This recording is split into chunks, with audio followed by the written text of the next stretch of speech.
Welcome back to Nick Linda's Novel Reviews, episode number 71. This one I'm talking about Star Trek The Next Generation, The Genesis Way, Book 2, which is the conclusion to the story. As a matter of fact, there's two other books. Basically, Book 3, just the aftermath, and the fourth book, Genesis Force. That book is, well, stuff that takes place around the same time as these other three books. But yeah, this is the conclusion. There's a few different things in here. Yeah, this epic book is called Next Generation. They don't play a big role in the story, this book. No, they don't. They're basically supporting characters in their own book.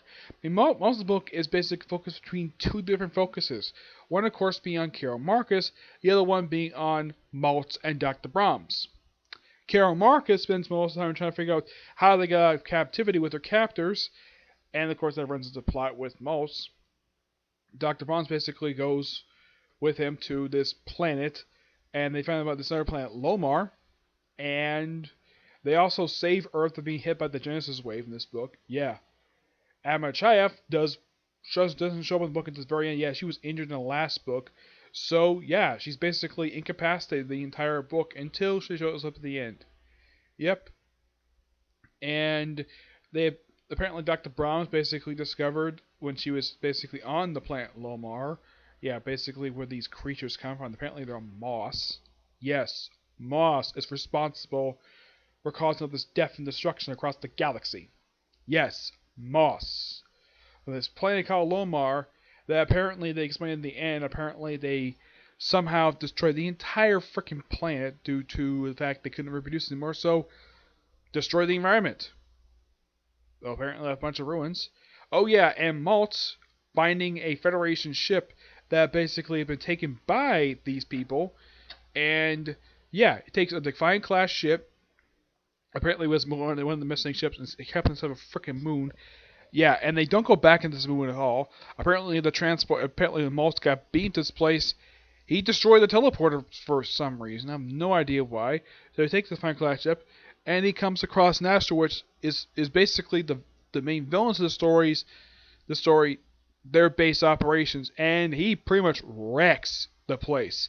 Takes two disruptors and pretty much basically goes on a killing spree, killing everybody.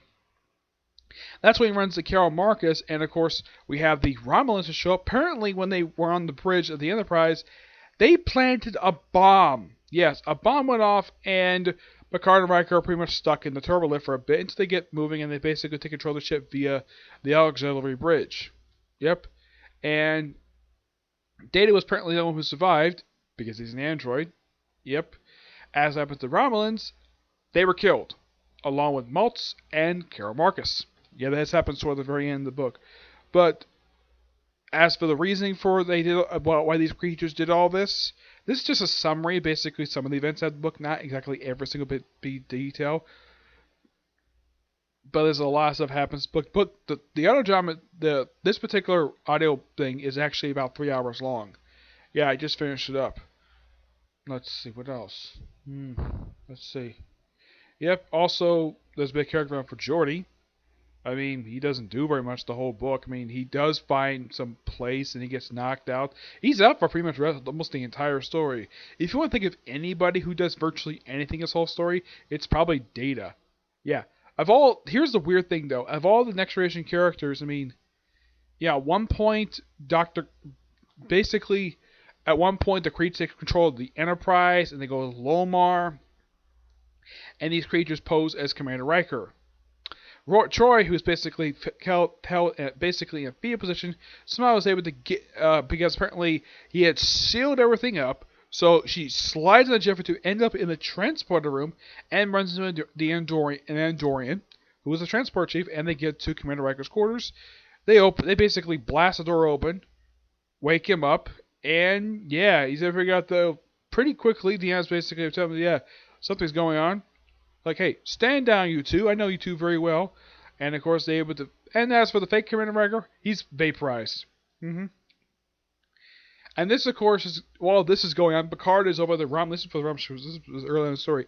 The Rama ship basically he's over there, sort of like a liaison person, so we can inform the Federation what the heck is going on. But yeah, this is a gripping and an epic story, and I do recommend basically people fans of Next Generation. Yes, it's sad to see Carol Marcus die at the end of the story. I mean, it's not exactly the epic end, but it's, yeah. Apparently, Maltz and Carol Marcus, two characters from two different movies, just happened to each other by sheer coincidence. Somehow she knew him. Somehow. Oh yeah, and here's something I thought was really cool about Maltz. He actually knew certain words that basically Federation Charvers know been using when it were on board Federation, because apparently he spent some time in a Federation cell. So basically he's able to talk to these computers. It says, "Computer, restore life support," and able to respond to him. Yeah, apparently he's a very good listener. Yes. Yeah, so you can kind of say the start of this book is Maltz. Yep. He's a freaking badass in here. Just basically taking out evil plants. Yes, plants. It's like, he's kind of like Stone Cold Steve Austin in this story, just kicking butt, taking no names. Yeah, it's an absolute fun of a final battle sequence, this book. Yeah, if this was adapted to, like, let's say, anime, I highlight this adapted to live action. This would probably be like the final part of a movie, this big epic conclusion. But this book is fantastic. It's book a 9.5 out of 10. I really recommend it. Yeah, I mean, I've spoiled every single detail in here, but yeah, great book. Also, I'm going to spoil this. And the book has been out for over 13 years, so 16 years, so I can basically spoil this. Jordy confesses feelings for basically Dr. Brahms. Right away, it says that he wants to see a particular project in 10 months. He says, I'll put it on my calendar. Yep. Basically, he kind of asked her on the spot right after he told her he's in love with her. Yep. But nice happy ending. Basically, of course, next book deals with the ramifications of what happened in this book. Yep. So yeah, not much else to say. Great book. I know this is kind of short, and I usually get through like a lot more detail, but I just finished the book. I figured I want to give my thoughts on it. So yeah, that's particularly it for this particular review. I have one more review coming today. Review the newest chapter of My Hero of One Punch Man. Okay, but to see you there next view. Bye.